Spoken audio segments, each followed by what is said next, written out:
Assalamualaikum warahmatullahi wabarakatuh. Kami dari kelompok 5 akan mempresentasikan mengenai memahami kreativitas yang beranggotakan saya sendiri, Oktavia Anggun Rahmawati, NPM 0068, Rizky Nova, NPM 0069, Rafif Salim NPM 0073, dan yang terakhir Lutfi Wibowo 0076.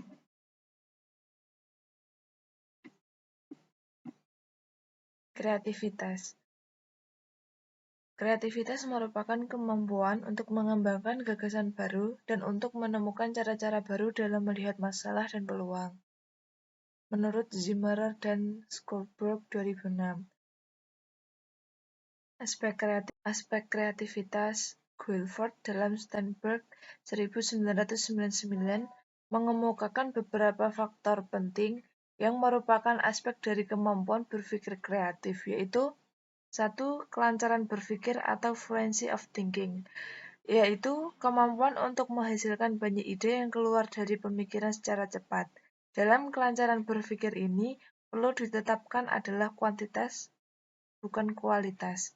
Kemudian yang kedua yaitu keluasan berpikir atau flexibility, yaitu kemampuan untuk memproduksi sejumlah ide atau jawaban pertanyaan yang bervariasi. Melihat suatu masalah dari sudut pandang yang berbeda, namun menggunakan bermacam-macam pendekatan atau cara pemikiran. Orang kreatif adalah orang yang luas berpikir. Kemudian yang ketiga yaitu elaborasi pikiran atau elaboration.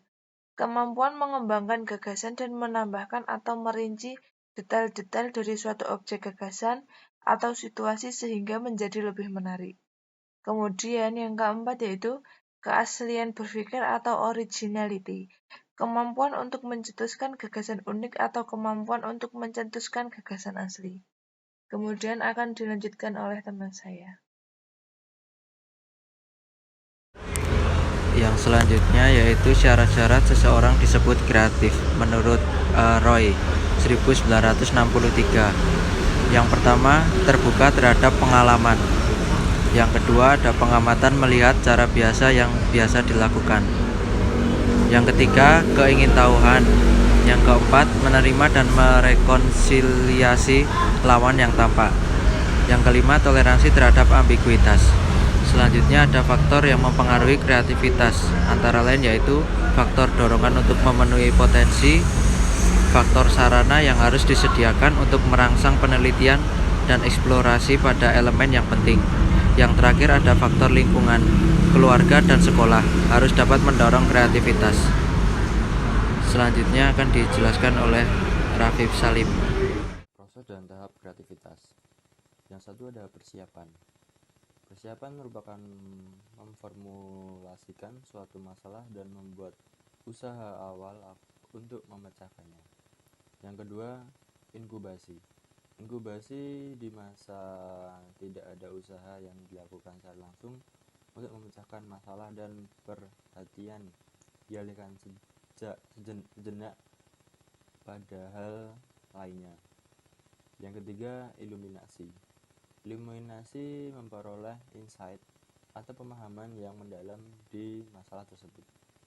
Yang keempat, verifikasi. Verifikasi menguji pemahaman yang telah didapat dan membuat solusi. Selanjutnya, teknik menggali kreativitas organisasi yang tersembunyi menurut Lord Keynes. Yang pertama, teknik sumbangsaran atau brainstorming. Brainstorming adalah proses interaksi antara sekelompok kecil orang dengan struktur sangat kecil yang bertujuan untuk menghasilkan gagasan-gagasan baru dan inovasi dalam jumlah besar. Yang kedua, teknik forced association, yaitu menekankan pada usaha untuk melakukan penggabungan dari kerangka-kerangka acuan yang berbeda yang menurut Kotler diidentifikasikan sebagai sumber kreativitas murni. Yang ketiga ada teknik morphologic analysis, yaitu mengidentifikasi, menyusun daftar, menghitung, dan membuat parameter kumpulan seluruh perlengkapan yang mungkin untuk mencapai suatu kemampuan fungsional. Yang keempat ada teknik rapid prototyping. Teknik ini lebih mengedepankan proses menciptakan model dari ide yang memungkinkan wirausahawan menemukan kecacatan ide tersebut sehingga perbaikan rancangannya dapat dilakukan. Rapid prototyping merupakan ide menjadi model nyata yang memperhatikan kecacatan ide aslinya. Yang kelima ada teknik bionik. Teknik bionik sering dipergunakan untuk menggali kreativitas yang tersembunyi, terutama digunakan dalam inovasi teknis. Teknik meneliti tentang bagaimana cara kerja organ-organ makhluk hidup dalam menghasilkan sesuatu.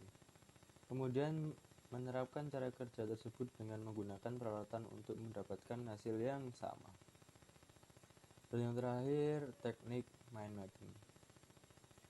Teknik ini yaitu teknik grafis yang mendorong pemikiran kedua sisi otak manusia yang secara visual memperagakan bagaimana macam hubungan di antara gagasan dan meningkatkan kemampuan untuk memandang masalah dari berbagai sisi.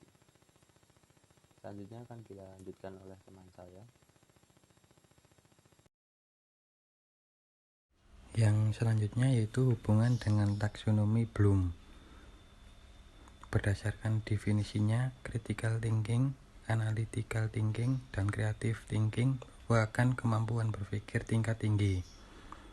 Dalam taksonomi Bloom-Anderson, revisi Hodge atau high order thinking skill, yakni kemampuan menganalisis, mengevaluasi, dan menciptakan sejatinya sama dengan ketiga keterampilan berpikir tersebut.